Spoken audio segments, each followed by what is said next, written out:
बाबा जी और हुजूर जी की प्यारी साध संगत जी, राधा स्वामी जी, संगत जी, एक बहन की साखी आप सभी के साथ शेयर कर रहे हैं। जरा पूरे ध्यान से सुनिएगा। ये साखी आप जी के बहुत काम आएगी। एक सत्संगी बहन थी जिसका बाबा जी के प्रति बहुत ही लगाव था। हर सुबह अमृत वेला में उठकर सिमरन और भजन करना, दिन में सत्संग सुनना और डेरे में जब भी अवसर मिलता सेवा करना ही उसकी दिनचर्या थी। उसके लिए गुरु ही सब कुछ थे। उसकी छवि उसकी आंखों में और उनका नाम उसकी श्वासों में बसा था। इस साल डेरे में एक बहुत बड़े विशेष सत्संग कार्यक्रम का आयोजन होने वाला था। देश विदेश से संगतें आने वाली थीं। कहते हैं यहाँ पर बाबा जी का कार्यक्रम है। कई दिनों तक दर्शन देने वाले थे। बहन के दिल में उत्साह भर गया। उसने महीनों पहले से ही तैयारी शुरू कर दी थी। उसने अपनी नौकरी से छुट्टी ले ली थी और अपना नाम लंगर सेवा के लिए लिखवा दिया था। अपने गुरु के घर में उनकी संगत की सेवा करने से बड़ा सौभाग्य और क्या हो सकता था। वह दिन रात बस यही कल्पना करती कि कैसे वह डेरे की पवित्र धरती पर होगी, गुरु के दर्शन करेगी और अपनी छोटी सी सेवा निभाएगी। कार्यक्रम में जाने के लिए बस 2 दिन बचे थे और उन्होंने अपना सारा सामान बांध लिया। उनका मन पक्षी की तरह उड़कर डेरे में पहुंच जाना चाहता था। तभी उनके पड़ोस में रहने वाली शांति अम्मा, जिनका नाम था, उनकी तबीयत अचानक बिगड़ गई। शांति अम्मा एक अकेली बुजुर्ग महिला थी। उनके बच्चे शहर से बाहर रहते थे और हफ्तों में कभी एक बार फोन कर लिया करते थे। वह थोड़ी चिड़चिड़ी थी, इसीलिए मोहल्ले में भी कोई उनसे ज्यादा बात नहीं करता था। मीरा भी उन्हें दूर से ही नमस्ते कर देती थी। उस शाम शांति अम्मा के घर से कुराहने की तेज आवाजें आईं और बहन का मन नहीं माना। उसने दरवाजा खटखटाया। जब कोई जवाब नहीं आया तो उसने हल्का सा धक्का दिया और दरवाजा खुल गया। अंदर का दृश्य देखकर बहन का दिल कांप गया। शांति अम्मा जमीन पर पड़ी थी। उन्हें तेज बुखार था और लगभग बेहोशी की हालात में थी। मीरा ने तुरंत डॉक्टर को बुलाया। डॉक्टर ने बताया कि उन्हें गंभीर निमोनिया हो गया है और उन्हें एक पल देखभाल की जरूरत है। डॉक्टर ने कहा, इनके बच्चों को तुरंत बुला लीजिए। इन्हें अस्पताल में भर्ती करना पड़ सकता है, लेकिन फिलहाल कोई इनके पास 24 घंटे होना चाहिए। बहन ने उनके बच्चों को फोन किया, लेकिन वे किसी जरूरी काम से शहर से बाहर थे और 2-4 दिन से पहले नहीं आ सकते थे। उन्होंने मीरा से ही कुछ दिन ध्यान रखने की विनती की। मीरा के पैरों तले जमीन खिसक गई। एक तरफ उसका सपना था, उसके गुरु का घर, सत्संग और सेवा। दूसरी तरफ असहाय बीमार महिला, जिसे शायद उसकी सबसे ज्यादा जरूरत थी। उसका मन छटपटाने लगा। हे मालिक, ये कैसी परीक्षा है। मैं महीनों से इस दिन का इंतजार कर रही थी। मैं वहां लंगर में सेवा करना चाहती थी, आपके दर्शन करना चाहती थी। उसकी आंखों में से आंसू आ गए। उसने मन ही मन अपने गुरु से शिकायत की, आप तो सब जानते हैं, फिर मेरे साथ ही ऐसा क्यों। पहली रात बहुत मुश्किल से गुजरी। शांति अम्मा दर्द से कुराती रही। बहन ने उनके माथे पर ठंडे पानी की पट्टियां रखी, उन्हें दवा दी और उनके पास बैठी रही। उसका शरीर तो वहीं था, पर मन डेरे में भटक रहा था। वह सोच रही थी, इस समय संगत डेरे पहुंच रही होंगी। हर तरफ राधा स्वामी का जयकारा गूंज रहा होगा। सभी एक दूसरे को राधा स्वामी बुला रहे होंगे और वह वहां एक अंधेरे कमरे में फंसी हुई है। अगले दिन मीरा ने भारी मन से अपना बैग खोला और सामान वापस अलमारी में रख दिया। उसने डेरे जाने का विचार त्याग दिया, लेकिन उसके मन में एक कड़वाहट थी, एक शिकायत थी। वह शांति अम्मा की देखभाल तो कर रही थी, लेकिन बेमन से। बेमन वह उन्हें समय पर खाना देती, दवा देती, उनके गंदे कपड़े साफ करती, लेकिन उसके मन अंदर एक तूफान चल रहा था। उसे लग रहा था कि वह अपनी असली सेवा से चूक गई है। एक दिन शांति अम्मा को थोड़ी होश आई। उन्होंने कमजोर आंखों से उस बहन को देखा और पूछा, बेटी तुम कौन हो? तुम मेरी इतनी देखभाल क्यों कर रही हो? तो बहन ने रूखेपन से कहा, मैं आपकी पड़ोसन हूं, आपके बच्चे बाहर हैं। इसलिए इंसानियत के नाते वह वाक्य पूरा नहीं कर सकी। शांति अम्मा की आंखों से आंसू बहने लगे। उन्होंने कहा, मेरे अपनों ने मुझे छोड़ दिया और एक पराई लड़की मेरी सेवा कर रही है। तू जरूर कोई देवी का रूप है। मीरा को यह सुनकर अच्छा नहीं लगा। वह मन में बोली, देवी नहीं, एक बदनसीब हूं जो अपने गुरु के पास नहीं जा सकी। शाम को मीरा ने अपने फोन पर सत्संग लगाया। सत्संग में हुजूर महाराज जी की आवाज गूंज रही थी। वह कह रहे थे, तुम मुझे डेरे में, तस्वीरों में या सिर्फ सत्संग घर में ढूंढते हो, लेकिन मैं तो हर उस जीव में बैठा हूं जो दुखी है, जो जरूरतमंद है। भूखे को रोटी खिलाना मेरा लंगर है, किसी रोते हुए को हंसाना मेरा सत्संग है, किसी बीमार की पीड़ा को कम करना ही मेरी असली सेवा है। तुम सेवा करने के लिए मीलों का सफर तय करते हो, जबकि सेवा तुम्हारे दरवाजे पर खड़ी होती है और तुम उसे पहचान नहीं पाते। ये शब्द तीर की तरह उस बहन के दिल पर लगे, उसके कानों में जैसे किसी ने पिघला हुआ शीशा डाल दिया हो। सत्संग के शब्द और शांति अम्मा, असहाय सूरत दोनों उसकी आंखों के सामने घूम गए। उसे लगा जैसे बाबा जी सीधे उसी से बात कर रहे हैं। उसका सारा गुस्सा, सारी शिकायतें, सारी कड़वाहट आंसुओं में बह गई। वह फूट फूट कर रोने लगी। उसे अपनी गलती का एहसास हुआ। वह जिसे बोझ समझ रही थी, वह तो स्वयं उसके गुरु का भेजा हुआ प्रसाद था। वह जिसे बाधा मान रही थी, वह तो सेवा का साक्षात अवसर था। वह डेरे के लंगर में लाखों लोगों को खाना खिलाने का सपना देख रही थी, जबकि उसका गुरु तो चाहता था कि वह इसे, एक अकेली भूखी आत्मा को, प्रेम का निवाला खिलाए। उस पल के बाद सब कुछ बदल गया। बहन के लिए अब शांति अम्मा का कमरा एक पवित्र स्थान बन गया। उनका बिस्तर गुरु का आसन बन गया। वह अब बेमन से नहीं बल्कि पूरे प्रेम और समर्पण से उनकी सेवा करती। जब वह उनके लिए दलिया बनाती तो उसे लगता कि वह अपने गुरु के लिए भोग बना रही है। जब वह उनके पैर दबाती तो उसे लगता कि वह अपने गुरु के चरण स्पर्श कर रही है।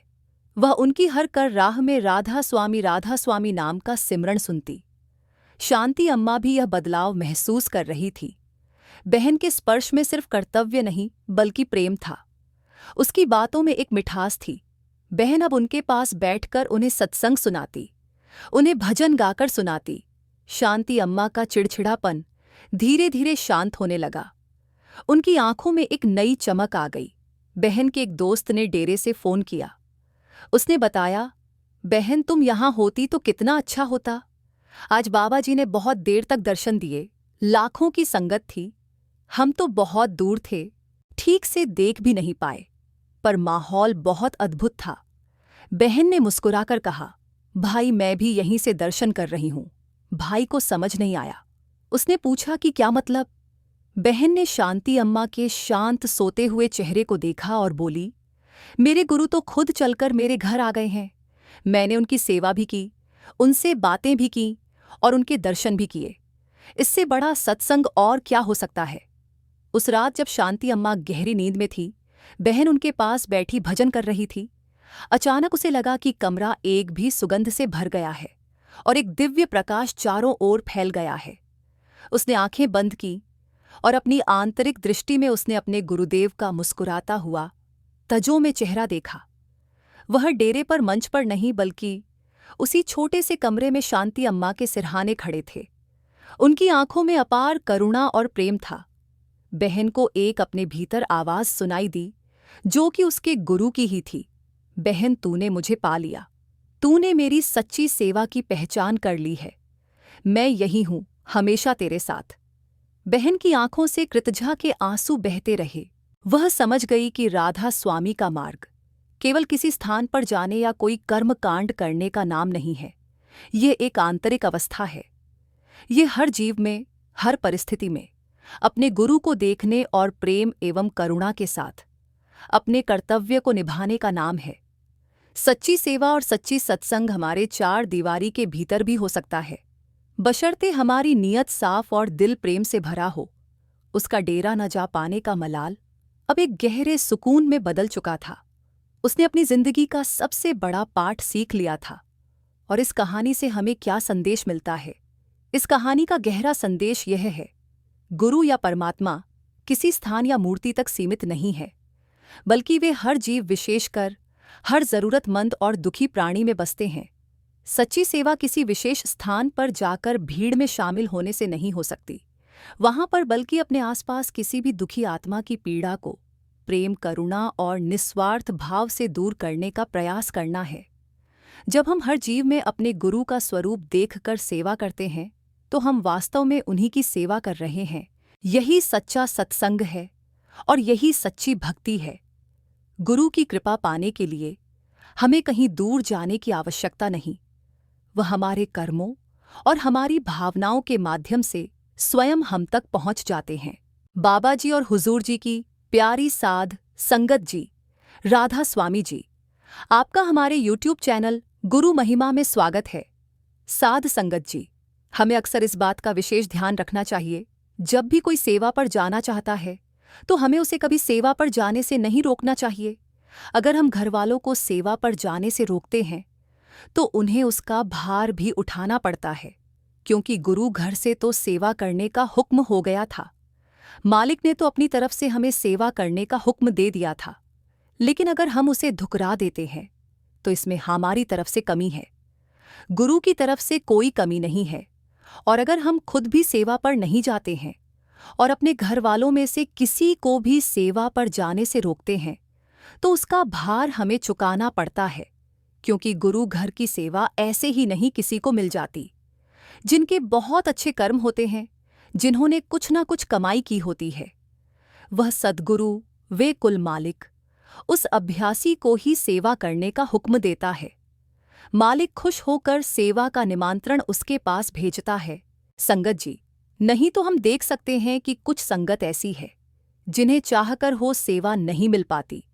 वे सेवा करने का अवसर ढूंढते हैं, लेकिन किसी कारणवश उन्हें सेवा नहीं मिल पाती, क्योंकि गुरु घर की सेवा, जिनके बहुत श्रेष्ठ कर्म होते हैं, उन्हीं को सेवा मिलती है। और यह बात वाणी में भी फरमाई गई है कि बिना कर्मों के सत्संग नहीं मिलता, बिना कर्मों के सेवा भी नहीं मिलती। जिस पर उस कुलमालिक की अत्यंत दया मेहर होती है, जिसे वह अपने साथ मिलाना चाहता है, उसी को सेवा करने का अवसर देता है। साध संगत जी, एक सत्संगी परिवार जो कि उत्तर प्रदेश के कानपुर में रहता है और वहां पर उनका कपड़े का कारोबार है। उनका बिजनेस बहुत अच्छा चल रहा है, लेकिन कुछ वर्ष पहले उनका बिजनेस ठीक ठाक था। हम कह सकते हैं ना ही इतना बड़ा और ना ही इतना छोटा था, लेकिन उस समय उन्हें किसी चीज की कमी भी नहीं हुई थी। उनका बिजनेस अच्छा चलता था। वे उस समय सेवा का कोई अवसर भी नहीं छोड़ते थे। हफ्ते में एक बार गुरु घर की सेवा जरूर लगाते थे और उनका सेवा की तरफ ध्यान था। और उस समय उन्हें नामदान की बख्शीश भी हुई थी। उसके बाद उन्होंने रूहानियत की तरफ ध्यान देना शुरू कर दिया था। वह सेवा पर जाने लगे थे तो ऐसे ही धीरे धीरे उनका बिजनेस भी अच्छा चलने लगा। पहले उनकी वहां पर एक दुकान थी, लेकिन सद्गुरु की दया मेहर से उन्होंने अपनी दूसरी दुकान भी वहां पर खड़ी कर ली और ऐसे ही सद्गुरु की कृपा से उनकी वहां पर 4 दुकानें हो गई। मालिक की उन पर बहुत कृपा हो गई। तो साध संगत जी, जब इस संसार में हमारे पास जरूरत से ज्यादा चीजें हमें मिल जाती हैं तो हमारा ध्यान अपने आप ही परमार्थ से हट जाता है और हम इस संसार की मोह माया में पड़ जाते हैं। उसमें इतना व्यस्त हो जाते हैं कि तब हमारे पास मालिक के लिए समय नहीं निकल पाता और हमारा ध्यान उस तरफ से हट जाता है। साध संगत जी, ऐसा ही उनके साथ भी हुआ। जब उनका बिजनेस अच्छा चल पड़ा, जहां पर वे हफ्ते में एक सेवा जरूर लगाते थे, अब वे महीने में एक बार जाने लगे। जैसे जैसे उनका बिजनेस बढ़ता गया, उनका ध्यान परमार्थ की तरफ से कम होता गया। तो एक समय ऐसा भी आया जब उन्होंने सेवा पर जाना ही बंद कर दिया। और जब उनसे पूछा गया कि आप सेवा पर क्यों नहीं आते, तो उस समय यही जवाब दिया कि अब बिजनेस से ही फुर्सत नहीं मिल पाती। काम ही इतना होता है कि चाहकर भी मैं सेवा के लिए समय नहीं निकाल पाता। तो जब उन्होंने सेवा पर जाना बंद कर दिया, तो एक दिन उनके घर कुछ सत्संगी सेवादार सेवा के लिए कहने आए कि हमारे सत्संग घर से डेरे सेवा जा रही है, आपके परिवार से भी किसी न किसी को हमारे साथ चलना पड़ेगा, क्योंकि सेवादारों की कमी हो गई है। तो आपको भी अपना नाम सेवा की सूची में लिखाना होगा। लेकिन उन्होंने उस समय ही जवाब दे दिया। लेकिन उस परिवार में उस सत्संगी की पत्नी कहती है कि मैं सेवा पर चली जाती हूँ, बहुत दिन हो गए हैं, मैं सेवा पर नहीं पहुंच पाई हूं। मेरा सेवा व सद्गुरु के दर्शनों का बहुत मन कर रहा है। परंतु उस सत्संगी ने अपनी पत्नी को भी सेवा पर जाने से मना कर दिया, क्योंकि उन्हें अब उनकी 5 दुकानों को भी देखना पड़ता था, तो किसी न किसी को दुकान पर बैठना भी पड़ता था। जैसे कि घर में सभी की ड्यूटी लग गई हो। इतने से इतने बजे तक आपको दुकान पर बैठना है और काम करना है। इसी कारण उसने अपनी पत्नी को सेवा पर जाने से रोका और काम पर ध्यान देने को कहा। जब वे अपने पति के कहने पर सेवा पर नहीं गई तो उसे इस बात का बहुत दुख हुआ और सोचने लगी कि पहले मैं सेवा पर जाया करती थी, संगत के साथ मिलकर सेवा किया करती थी, कितना आनंद आता था। लेकिन जब से इस काम में पड़ी हूं तब से मुझे ना तो अपने लिए ही समय मिल पा रहा है और ना ही सेवा के लिए जा पाती हूं। तो उसके अंदर एक रोष पैदा हो गया और वह अंदर ही अंदर सद्गुरु से अरदास कर रही थी कि मुझ पर भी कृपा करो मेरे बादशाह, मुझे भी अपनी सेवा में शामिल करें। ऐसे ही वे उदास और अपने पति से नाराज भी थी क्योंकि उसने उसको सेवा पर जाने नहीं दिया। तो उसके कुछ दिनों के बाद उन्हें एक बड़ा आर्डर मिलता है और वे बहुत खुश हो जाते हैं क्योंकि उसमें उनका बहुत बड़ा मुनाफा होना था। लेकिन ऐसा हो नहीं पाता है क्योंकि जिन्होंने उन्हें आर्डर दिया होता है वह उसको कैंसिल कर देते हैं और किसी दूसरी पार्टी को वे आर्डर दे देते हैं। और जब वे इसकी बात उनसे करते हैं तो वे इसकी कोई खास वजह भी नहीं बताते और आर्डर कैंसिल कर किसी दूसरे को दे देते हैं। अब अपने साथ ऐसा हुआ देखकर वे दुखी होते हैं कि इतना बड़ा आर्डर मिला था और कैंसिल हो गया। ऐसा कैसे हो गया? ऐसा तो हमारे साथ कभी नहीं हुआ। लोग हम पर विश्वास करते हैं। संगत जी, वह सत्संगी जिसकी दुकानें होती है, वह परेशान हो जाता है और दुखी होकर घर लौटता है। जब उसकी पत्नी उसे परेशान देखती है तो वह अपने पति के पास जाकर बैठ जाती है और उसकी परेशानी का कारण पूछती है।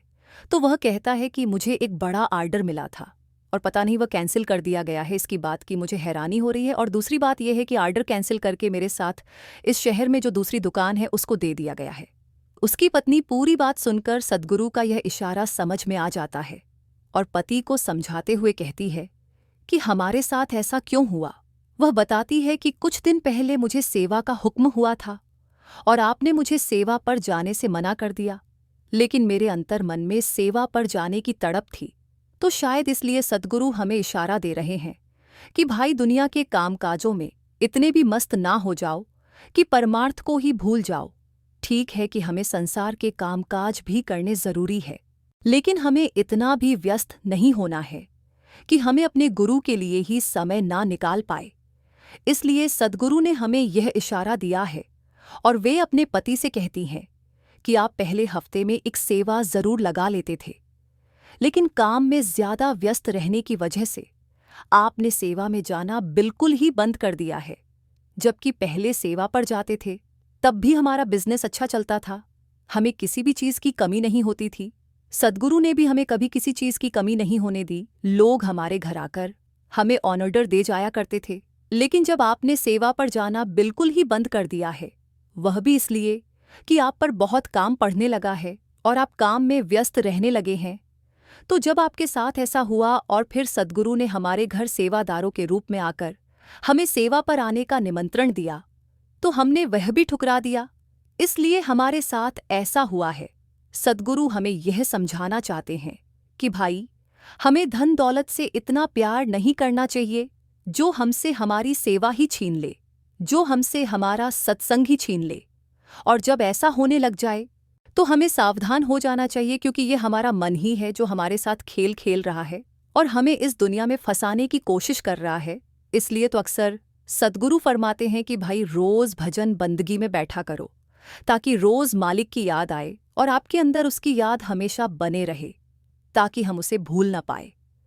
जो नाम की कमाई करते हैं उन्हें वह मालिक इस संसार में किसी चीज की कमी नहीं आने देता और इस माया मोह में फंसने नहीं देता। साध संगत जी, हम नाम की कमाई करेंगे तो वह मालिक हमारा स्वार्थ भी बना देगा और परमार्थ भी बना देगा, क्योंकि हम जो दुनिया के कामकाज करते हैं वह हमारे लिखे में नहीं लिखे जाएंगे। लेकिन जो हम परमार्थ के रास्ते पर चलेंगे और सेवा सिमरन करेंगे तो वही हमारे लेख में लिखा जाएगा। तो साध संगत जी, आज से ही यह प्रण ले कि हमें परमार्थ को समय देना है और भजन सिमरन को पूरा पूरा टाइम देना है। साध संगत जी, आगे हम समझेंगे कि हमें ज्यादा क्यों नहीं बोलना चाहिए, क्योंकि बाबा जी भी कहते हैं ज्यादा बोलने से आपकी शक्ति कम होती है और आपका ख्याल दुनिया में फैलता है। साध संगत जी, ज्यादा बोलने से बेहतर क्यों होता है चुप रहना? जाने कैसे ये आपकी एनर्जी को बचाता है। Silence is powerful.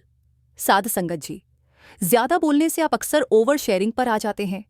यानी आप लोगों को वो सब बताने लग जाते हैं जिसे जानना उनके लिए जरूरी नहीं था। ओवर शेयरिंग से आप अपनी एनर्जी लीक करते हैं। यही कारण है कि मौन का खास महत्व है। कम बोलने वाले लोग अपनी एनर्जी सही चीज के लिए बचा कर रखते हैं और इसे प्रभावित होने से भी रोकते हैं। आपने अक्सर बड़े और ज्ञानी लोगों को देखा होगा कि वे कम बोलते हैं लेकिन बेहद नपातुला और प्रभावशाली बोलते हैं, क्योंकि उन्हें पता है कि एनर्जी कैसे काम करती है और इसे कहाँ बचाया जा सकता है। जो लोग वाकई में सफल होते हैं, ज्ञानी होते हैं, वे ढिंडोरा नहीं पीटते। अटेंशन के भूखे लोग ही मौन की ताकत को नहीं समझ पाते, जबकि चुप रहना आपका एक हथियार बन सकता है, खुद की एनर्जी को प्रोटेक्ट करने का भी और दूसरों को आंकने का भी। जो लोग चुप नहीं रह पाते उनके जीवन में कुछ भी निजी नहीं होता, सब कुछ पब्लिक होता है। लोगों को सिर्फ उतना ही बताना चाहिए जितना उन्हें जानने की जरूरत है। आप जितना कम बताएंगे, लोग उतना ही सोचेंगे कि आपका अगला मूव क्या होगा। अटेंशन को भूल जाइए, क्योंकि विध्वंस में तेज आवाज होती है लेकिन सर्जना यानी क्रिएशन शांति में होता है। तो आप तय कर लीजिए कि आपको इस जीवन में कुछ क्रिएट करना है या विध्वंस करना है। हम सभी जीव एनर्जी ही हैं। इस ब्रह्मांड में सब कुछ एनर्जी की फॉर्म में ही है। यही कारण है कि अपने अंदर की एनर्जी को बचाना जरूरी है। अक्सर ऐसा होता है कि हम अपने प्लान्स, अपने जीवन की हर बात लोगों से शेयर करने लग जाते हैं और फिर उनकी राय एनर्जी के रूप में हम तक पहुंचती है। कभी ये राय सही होती है तो कभी गलत भी। हम इतना शेयर कर चुके होते हैं कि लोगों की तरह तरह की एनर्जी हम तक पहुंचने लगती है। ये हमारी ऊर्जा को प्रभावित और डिस्ट्रक्ट करती है। आप जितना चुप रहेंगे उतनी तेजी से आगे बढ़ेंगे, क्योंकि आपका फोकस और एनर्जी एक ही दिशा में होगी। हाँ, राय लेने में कोई बुराई नहीं, लेकिन इसके लिए आपको चुनना होगा कि किससे राय लेना बेहतर है। कैसे करें मौन की प्रैक्टिस? मौन को प्रैक्टिस में कैसे लाएं? इसका सबसे आसान तरीका है मेडिटेशन, यानी कि भजन सिमरन। जितना दिमाग शांत होगा उतना ही आप कम बोलेंगे। दिमाग में जितने विचार होंगे उतना ही आपका मन चंचल रहेगा। मेडिटेशन से आपको विचारों पर कंट्रोल करना आएगा और फिर आप देखेंगे कि आपके व्यक्तित्व में कैसे बदलाव आता है। आप जब तक अंदर से शांत नहीं होंगे तब तक बाहर से भी हलचल मची रहेगी। इसके अलावा आप किताबें पढ़ें। पढ़ना हमेशा देखने या सुनने से बेहतर होता है, क्योंकि इससे फोकस बढ़ता है। आजकल हमने पढ़ना ही बंद कर दिया है। सोशल मीडिया के जरिए हम छोटी छोटी जानकारी को देखकर, पढ़कर समझने लग गए हैं कि हमें सब कुछ आता है, लेकिन दिमाग को इतनी सारी जानकारियां एक ही समय पर देने से इसकी क्षमता भी धीरे धीरे कम होने लगती है। इसलिए किताबों पर वापस जाए। पवित्र वस्तुओं का ना करें अपमान। कोई वस्तु आपके लिए अपवित्र है और वही वस्तु दूसरों के लिए पवित्र है, तो वहां आपका चुप रहना चाहिए। हमें किसी भी चीज का अनादर नहीं करना चाहिए, चाहे वह किसी इंसान को लेकर हो या फिर किसी धर्म को लेकर। अपमान करने से आप महान नहीं बन सकते। हमारे जीवन में मौन का क्या महत्व है? मौन हमारे जीवन में बहुत महत्व रखता है, क्योंकि यह दुनिया के शोर और अराजकता से सांत्वना, प्रेरणा और आश्रय प्रदान करता है। यह आत्मचिंतन, आंतरिक शांति, स्वयं और दूसरों के साथ गहरे संबंध का अवसर प्रदान करता है। मौन हमें स्पष्टता पाने, ज्ञान प्राप्त करने और अपने अंतरतम विचारों और भावनाओं को समझने की अनुमति देता है। मौन उपचार में कैसे योगदान दे सकता है? मौन में गहन उपचार शक्ति होती है। यह आत्मनिरीक्षण के लिए जगह प्रदान करता है, जिससे हमें भावनाओं को संसाधित करने, घावों से ठीक होने और आंतरिक शांति पाने की अनुमति मिलती है। मौन एक बेचैन मन को शांत कर सकता है, टूटे हुए दिल को शांत कर सकता है और भावनात्मक और मानसिक कल्याण के लिए अभयारण्य प्रदान कर सकता है। यह हमें अपनी आंतरिक आवाज सुनने और सद्भाव और संतुलन की भावना पैदा करने की अनुमति देता है। क्या मौन रहने से रिश्ते बेहतर हो सकते हैं? हाँ, रिश्तों में चुप्पी एक महत्वपूर्ण भूमिका निभाती है। ये गहराई से सुनने, समझने और सहानुभूति के लिए जगह बनाता है। मौन हमें वास्तव में दूसरों के शब्दों और भावनाओं को सुनने, और उनकी सराहना करने की अनुमति देता है। ये संबंध अंतरंगता और सम्मान की भावना को बढ़ावा दे सकता है, जिससे रिश्ते पनप सकते हैं और मजबूत हो सकते हैं। शोर भरी दुनिया में कोई मौन कैसे अपना सकता है? शोर भरी दुनिया में मौन को अपनाने के लिए जानबूझकर प्रयास की आवश्यकता होती है। इसमें अराजकता के बीच स्थिरता और शांति के क्षणों को उकेरना शामिल है। यह ध्यान, माइंडफुलनेस और प्रतिबिंब के लिए शांत स्थान बनाने जैसी प्रथाओं के माध्यम से किया जा सकता है। प्रौद्योगिकी के साथ सीमाएं निर्धारित करने और प्रकृति को अपनाने से मौन और आंतरिक शांति के अवसर पैदा करने में भी मदद मिल सकती है। क्या आत्म खोज के लिए मौन महत्वपूर्ण है? बिल्कुल, मौन आत्म खोज का एक शक्तिशाली उपकरण है। यह हमें अपने भीतर गहराई से उतरने, अपने विचारों, भावनाओं और इच्छाओं का पता लगाने की अनुमति देता है। मौन की शांति में हम अंतर्दृष्टि प्राप्त कर सकते हैं, स्पष्टता पा सकते हैं और अपने वास्तविक स्वरूप को जागर कर सकते हैं। मौन आत्मनिरीक्षण और आत्मचिंतन के लिए जगह प्रदान करता है, जो हमें आत्मखोज और व्यक्तिगत विकास की यात्रा पर ले जाता है। मैं मौन को अपने दैनिक जीवन में कैसे शामिल कर सकता हूँ? मौन को अपने दैनिक जीवन में शामिल करने के कई तरीके हैं। आप प्रत्येक दिन शांत चिंतन, मनन या जर्नलिंग के लिए कुछ मिनट अलग रखकर शुरुआत कर सकते हैं। प्रतियोगिकी से अलग होना, प्रकृति में समय बिताना और निर्दिष्ट शांत स्थान बनाना भी आपको मौन के क्षण विकसित करने में मदद कर सकता है। इन प्रथाओं को प्राथमिकता देकर और अपनाकर आप मौन की परिवर्तनकारी शक्ति को अपनी दैनिक दिनचर्या में आमंत्रित कर सकते हैं। जैसे ज़रूरत से ज़्यादा बारिश हो जाए या फिर धूप दोनों ही दिक्कत देती है, उसी तरह अनावश्यक बोलने से भी काफ़ी नुकसान होता है। अगर आपको कहीं चुप रहने से आर्थिक लाभ हो रहा है, तो वहाँ चुप रहने से कोई समस्या नहीं है। बिना तथ्य के न बोलें। अगर आपके पास कोई तथ्य नहीं है, तो वहाँ चुप रहने में ही भलाई है। चुप बैठने से दिमाग में नई कोशिकाओं का निर्माण होता है और इससे ज्ञान की वृद्धि होती है। बोलने में भलाई वही है जहाँ आपको किसी चीज़ के बारे में पूरा ज्ञान हो, शब्दों से ना पहुँचे ठेस। अगर आपके शब्द किसी को मानसिक ठेस पहुँचा रहे हैं, तो वहाँ चुप हो जाना चाहिए। कमज़ोर व्यक्ति के बारे में कुछ भी बोलकर आप महान नहीं बन सकते। महान आप किसी कमज़ोर का साथ देने में बनेंगे। क्रोध में रहे चुप। चुप रहना आदर या सम्मान देने की निशानी होती है। इससे ना कोई छोटा होता है और ना ही बड़ा। अगर आपको क्रोध आ रहा है, तो आप या तो वहाँ से किसी का अनादर किए बिना चले जाएं या फिर चुप रहें। क्रोध करने से आपके रिश्ते खराब होंगे। क्रोध करने से हमेशा क्रोध करने वाले व्यक्ति का ही बुरा होता है। मुद्दे से आपका कोई संबंध ना हो। अगर आपका किसी मुद्दे से कोई संबंध ना हो, तो वहाँ आपका चुप रहना बनता है। बिना किसी वजह अगर आप दूसरों के मुद्दों पर बोलेंगे, तो यह आपके लिए अनिष्टकारी रहेगा। इसमें केवल और केवल आपका ही नुकसान है। शब्दों से किसी मित्र को हो हानि। अगर आपके शब्द सामने वाले के परिवार या फिर मित्र की प्रतिष्ठा के बारे में बुरी झलक दिखा रहे हैं, तो वहां आपको चुप रहना चाहिए। किसी के परिवार या फिर मित्र के बारे में बुरा बोलने से केवल आप ही बुरे बनेंगे।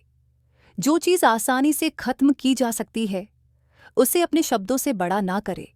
अगर आप बिना चिल्लाए कोई बात नहीं कह सकते, तो वहां आपका चुप रहने में ही भलाई है। किसी पर चिल्लाने से आपके व्यवहार का पता चलता है। ज्यादा बोलने से चीजें हमेशा खराब ही हो जाती हैं। किसी के बारे में ना बोले। नीति शास्त्र के अनुसार जो अपने मुंह को बंद रखता है और बुद्धि से काम करता है, वही इंसान समझदार होता है। बिना जरूरत के बोलना, किसी के बारे में बोलना, किसी के बीच में बोलना, यह गलत है। कभी कभी हमारे लिए बुद्धिमानी इसी में होती है कि हम अपना मुंह गलत जगह न खोलें और चुप रहें। कभी कभी दोस्तों के साथ जब हम मजाक करते हैं, तो ध्यान रहे कि आपके शब्दों से किसी का अनादर ना हो। मजाक को भी हमेशा शब्दों के मायनों में ही रखें। जहां किसी को शब्दों से चोट लगे, वहां चुप हो जाए। ज्यादा बोलने से हमेशा नुकसान होता है। किसी और की प्रतिष्ठा को ना पहुंचाएं। हानि। यदि आपके शब्दों से किसी और की प्रतिष्ठा को ठेस पहुंच रही है, तो वहां आपको चुप हो जाना चाहिए। जब कोई व्यक्ति आपके सामने नहीं है, तो आप उस व्यक्ति के बारे में बुरे शब्द किसी तीसरे व्यक्ति के सामने नहीं बोलें। अक्सर इंसान मौन की शक्ति से अनजान रहता है, जबकि यह शक्ति आपको सफलता की ओर ले जा सकती है। इस शक्ति का इस्तेमाल करके आप बाहर की ध्वनियों को अनसुना कर सकते हैं और अपने लक्ष्य की ओर बढ़ सकते हैं। कुछ लोगों के लिए चुप्पी असहज और डरावना अनुभव है, लेकिन आप अपना नजरिया बदल कर देखिए। आपको एहसास होगा कि चुप्पी में आप अपने अंदर की आवाज सुन पाते हैं और अपने लक्ष्य की ओर ध्यान केंद्रित कर सकते हैं। चुप रहना एक ऐसी शक्ति है जिसकी सहायता से हम किसी बात को गहराई से समझ सकते हैं और अपने कार्य में ऊर्जा बढ़ा सकते हैं। क्या आपको मालूम है कि जब हम चुप रहते हैं तब हम अच्छे से निर्णय ले पाते हैं और हम अपना ध्यान अपने लक्ष्य पर लगा पाते हैं। आपने खुद भी महसूस किया होगा, जब कभी भी आप शांत रहते हैं तो उस समय आपको निर्णय लेने में ज्यादा दिक्कत नहीं होती होगी। आजकल के तनाव भरे माहौल में हर किसी को अपनी आत्मिक शक्ति इस्तेमाल करने में दिक्कत हो रही है। यदि आप आत्मिक शक्ति इसका इस्तेमाल करना चाहते हैं तो सबसे बड़ी शक्ति जो है चुप्पी, इसका इस्तेमाल करना सीखें। जरूरी नहीं है कि हर वक्त हम बोलकर ही अपना काम कर सकते हैं। कुछ निर्णय आप शांत रहकर भी अच्छे से ले पाएंगे। अक्सर आपने देखा होगा, जो भी आज महान हस्ती है वह बोलते कम और कार्य ज्यादा करते हैं। इसका मुख्य कारण यह है कि वह अपने आसपास शांति बनाए रखते हैं, जिसकी वजह से वह अपने लक्ष्य पर ध्यान दे पाते हैं और सफल व्यक्ति बन जाते हैं। जो लोग नकारात्मक विचार रखते हैं वहां अक्सर छोटी सी दिक्कत होने से भी परेशान हो जाते हैं। वहीं दूसरी ओर जो लोग सकारात्मक विचार रखते हैं, जब कभी भी उनके सामने परेशानी आती है तो वहां चुप्पी की शक्ति का इस्तेमाल करते हुए अपनी समस्या का समाधान निकाल लेते हैं। इसी वजह से वह जीवन में हमेशा सफलता की सीढ़ियां चढ़ते जाते हैं और अपना नाम इस जग में बना देते हैं। चुप्पी की शक्ति का इस्तेमाल करके आप किसी की दिल की बात भी जान सकते हैं और अपना नाता भगवान के साथ भी जोड़ सकते हैं। मौन का मतलब चुप्पी जरूर है, लेकिन इसका मतलब यह नहीं है कि आप हमेशा ही शांत रहेंगे। जब व्यक्ति को मालूम चल जाता है कि किस समय कितना बोलना उसके लिए उचित रहेगा, तो वह जीवन में कामयाबी की ओर बढ़ता है। इसके विपरीत जब व्यक्ति को यह नहीं मालूम होता है कि कब कितना बोलना उसके लिए उचित रहेगा, तो वह विपत्ति में फंस जाता है। इसलिए सीखें कब, कितना, कहाँ बोलना उचित रहेगा। आपने देखा ही होगा कि जब कोई व्यक्ति ज्यादातर मौन रहता है तो अक्सर लोग उसकी बात पर ज्यादा ध्यान देते हैं, और जो लोग हमेशा बक-बक करते रहते हैं दुनिया उन्हें नजरअंदाज करती है। इसलिए मौन की शक्ति को पहचानें। जब भी आप सामान खरीदने गए हो तो तुरंत जवाब देने की कोशिश ना करें। मान लेते हैं कि आप कोई सामान खरीदने गए हैं। अगर आपने सेल्समैन के सामने तुरंत जवाब दे दिया तो वह समझ जाएगा कि आप लेने के लिए इच्छुक हैं या आप खरीदना ही चाहते हैं। यदि आप सामान लेना चाहते हैं लेकिन मोल भाव भी करना चाहते हैं, तो उस समय आप बातचीत के दौरान कुछ पल के लिए मौन हो जाएं। इससे सामने वाला व्यक्ति यह सोचने में मजबूर हो जाएगा कि आप सोच क्या रहे हैं। कहीं आप यह डील कैंसिल ना कर दें। हड़बड़ाहट में वह सेल्समैन आपको कई बेनिफिट्स भी बताएगा और हो सकता है कि डील की वैल्यू भी कम कर दें। देखा दोस्तों, कुछ पल का मौन भी आपको फायदा पहुंचा सकता है। बोले कम, सुने ज्यादा। तो साध संगत जी, इसी के साथ आपसे इजाजत लेते हैं। एक प्यारा सा कमेंट करके हमारे चैनल को सब्सक्राइब करना मत भूलें और वीडियो को ज्यादा से ज्यादा शेयर करें। राधा स्वामी जी।